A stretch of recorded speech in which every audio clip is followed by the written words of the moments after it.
오늘 우리에게 주시는 하나님 말씀 마태복음 18장 5절에서 9절까지의 말씀입니다. 또 누구든지 내 이름으로 이런 어린아이 하나를 영접하면 곧 나를 영접함이니 누구든지 나를 믿는 이 작은 자 중 하나를 실족하게 하면 차라리 연자맷돌이 그 목에 달려서 깊은 바다에 빠뜨려지는 것이 나으니라. 실족하게 하는 일들이 있음으로 말미암아 세상에 화가 있도다. 실족하게 하는 일이 없을 수는 없으나 실족하게 하는 그 사람에게는 화가 있도다. 만일 내 손이나 내 발이 너를 범죄하게 하거든 찍어 내버리라. 장애인이나 다리 저는 자로 영생에 들어가는 것이 두 손과 두 발을 가지고 영원한 불에 던져지는 것보다 나으니라. 만일 내 눈이 너를 범죄하게 하거든 빼어 내버리라. 한 눈으로 영생에 들어가는 것이 두 눈을 가지고 지옥불에 던져지는 것보다 나으니라.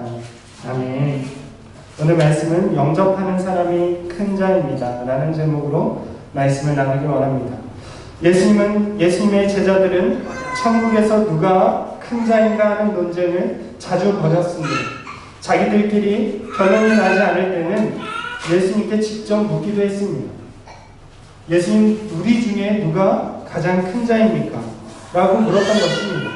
이에 예수님은 어린아이를 자기 앞에 세우시고 어린아이처럼 자기를 낮추는 자가 되라고 말씀하셨습니다. 즉 어린아이처럼 되는 자가 큰 자라고 말씀하셨습니다. 그리고 이어지는 본문의 말씀에서 예수님은 새로운 조건을 말씀하고 있습니다. 5절 말씀을 보면 어린아이 하나를 영접하라고 말씀하고 있습니다. 여러분, 천국에서 누가 큰 자입니까? 어린아이처럼 되는 자가 큰 자이고 또한 어린아이 하나를 영접하는 자가 큰 자라는 것입니다. 왜냐하면 그것이 곧 나를 영접하는 것과 같기 때문이라고 말씀하십니다. 여러분, 그렇습니다. 하나님 나라는 어린아이를 영접하는 것, 섬기는 공동체라는 사실을 우리가 기억해야 합니다. 우리가 큰 자가 되어서 작은 자 위에 군림하고 지배하는 공동체가 아닙니다. 하나님 나라 공동체는 작은 자를 큰 자가 섬기고 영접하는 것, 그것이 바로 예수님이 꿈꾸시는 하나님 나라 공동체라는 것입니다.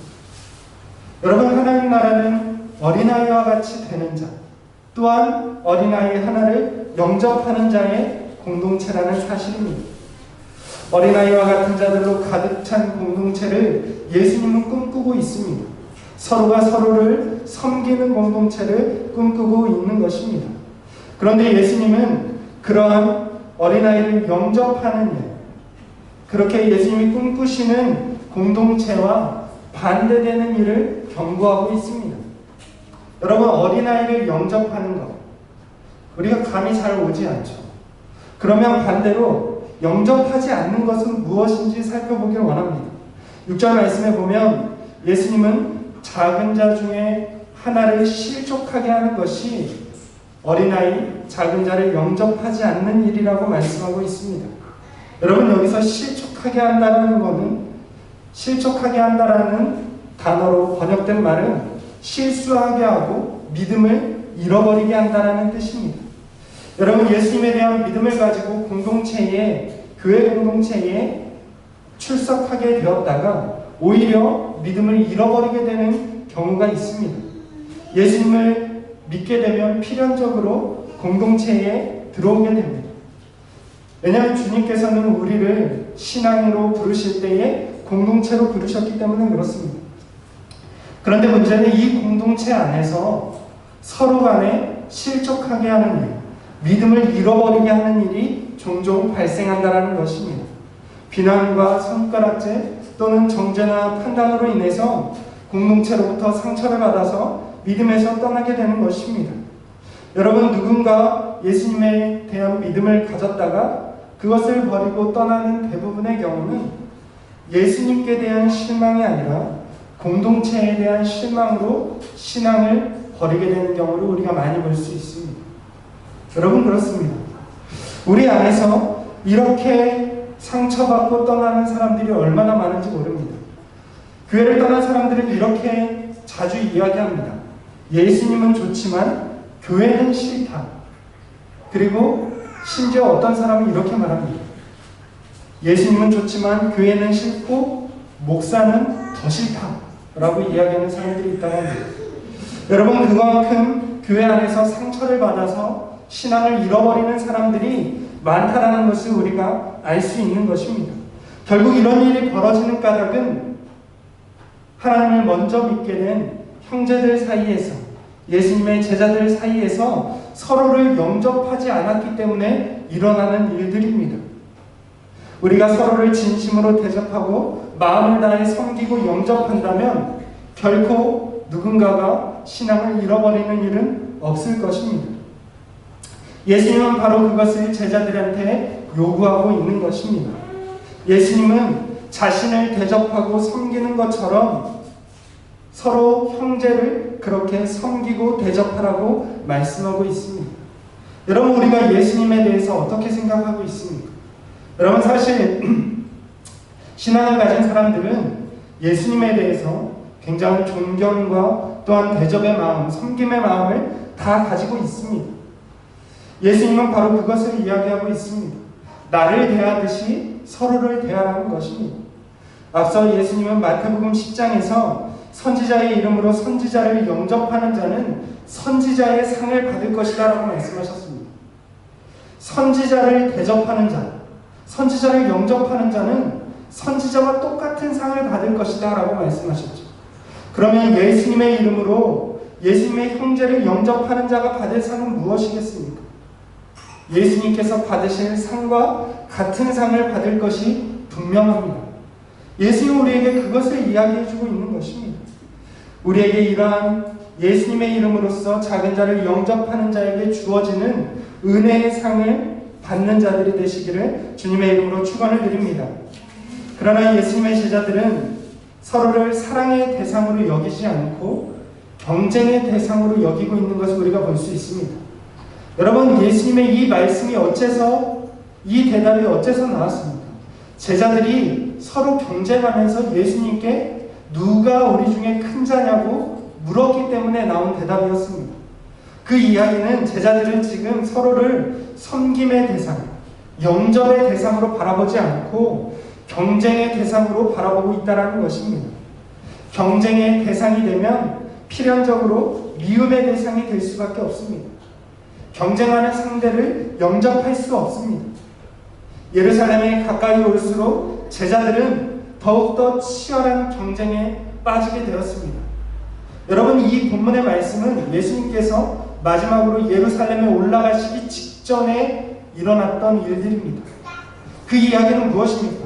지금 제자들이 예수님께서 예루살렘으로 올라가기만 하면 예루살렘에서 이스라엘을 다스리는 메시아로서, 그리스도로서, 왕으로서 등극할 것이라고 생각하고 있습니다. 그러니 예루살렘으로 올라가기 전에 자기들 사이에서 공간을 나눠서 서열을 정리하고 싶은 것입니다. 예수님께서 이 나라를 다스리게 될 때에 누가 우편에 앉아서 함께 영광을 누리게 될 것인가, 그런 치열한 경쟁심에 사로잡혀 있는 순간이라는 것입니다. 그렇게 예수님이 장차 임금이 되어서 이스라엘의 통치자가 되어서 자기들에게 떨어질 몫을 경쟁적으로 차지하려고 하는 제자들에게 예수님은 오늘 이러한 말씀을 주고 계십니다. 예수님은 형제를 실족하게 하는 자에게 연자맷돌의 형벌이 있을 것이다 라고 말씀하십니다. 여러분, 제자들은 지금 형제가 실족하게 되건 말건 상관이 없습니다. 관심이 전혀 없죠. 그저 자기가 더 큰 자가 되어서 높은 자리를 차지하고 싶은 마음밖에는 없습니다. 그러나 예수님은 그러한 치열한 서열 경쟁 앞에서 이렇게 말씀하십니다. 작은 자, 형제를 실족하게 하는 자는 차라리 연자맷돌의 형벌을 받는 것이 낫다는 것입니다.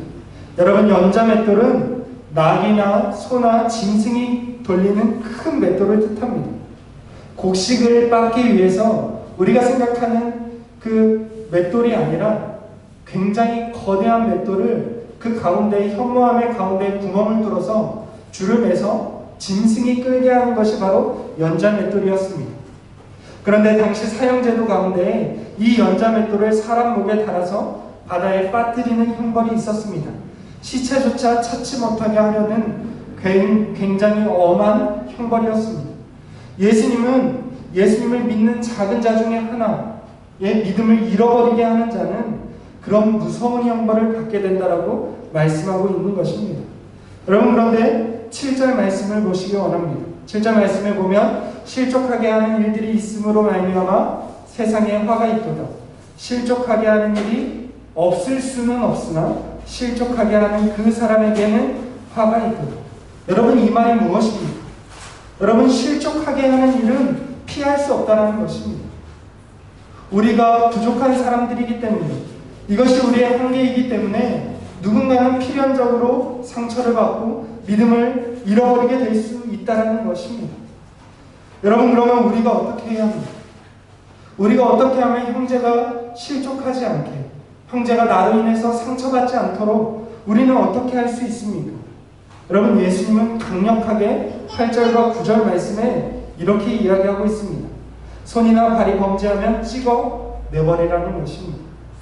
우리가 장애인이나 다리 저는 자로 영생에 들어가는 것이 손과 발을 가지고 영원한 불에 던져지는 것보다 낫다라는 것입니다. 여러분, 무엇을 말씀하십니까?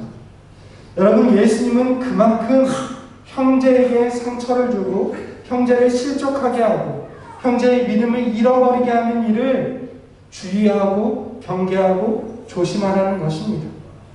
여러분, 형제를 상처 주고 형제를 걸고 넘어지는 일은 우리가 결코 해서는 안 되는 매우 위험한 경고의 말씀인 줄로 우리가 받아들여야 합니다. 여러분, 그렇습니다.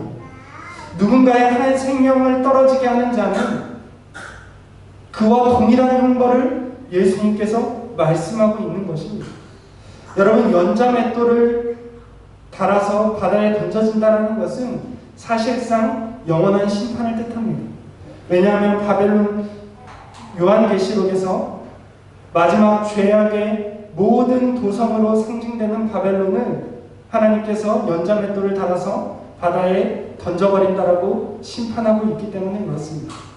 여러분, 연자맷돌을 달아서 바다에 던져진다는 것은 영원한 심판을 뜻합니다.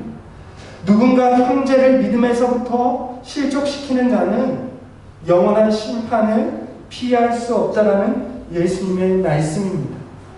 여러분, 그렇습니다. 우리가 어떻게 하면 형제를 그러한 실족으로부터 우리가 구할 수 있겠습니까? 여러분, 이것은 소극적으로 해서 이루어지는 일이 아닙니다. 우리가 누군가를 실족하지 않게 하기 위해서 말을 하지 않고 관계를 맺지 않고 그런다고 해서 실족하게 하는 일이 없는 것이 아닙니다. 예수님은 무엇을 말씀하고 있습니까? 적극적으로 영접할 것을 요구하고 있습니다. 서로가 형제를 대할 때에 서로가 서로를 예수님을 대하듯이 적극적으로 영접하라는 것입니다.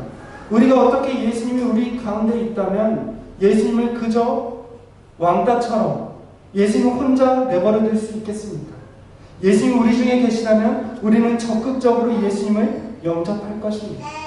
예수님은 바로 그러한 기대를 갖고 있습니다. 형제를 대할 때에 적극적으로 영접하고 예수님을 대하듯이 형제를 높이며 섬기며 나아갈 때에 그 안에서 하나님 나라의 공동체가 이루어질 줄로 믿습니다. 여러분, 누가 하나님 나라의 큰 자입니까? 형제를 예수님처럼 영접하는 자, 공동체 안에서 누군가를 영접하는 자, 지극히 작은 자를 영접하는 자가 큰 자인 줄로 믿습니다. 우리가 다 큰 자가 되어서 형제를 예수님처럼 영접하고 섬기는 하늘숲교회 성도님들이 되시기를 주님의 이름으로 축원을 드립니다.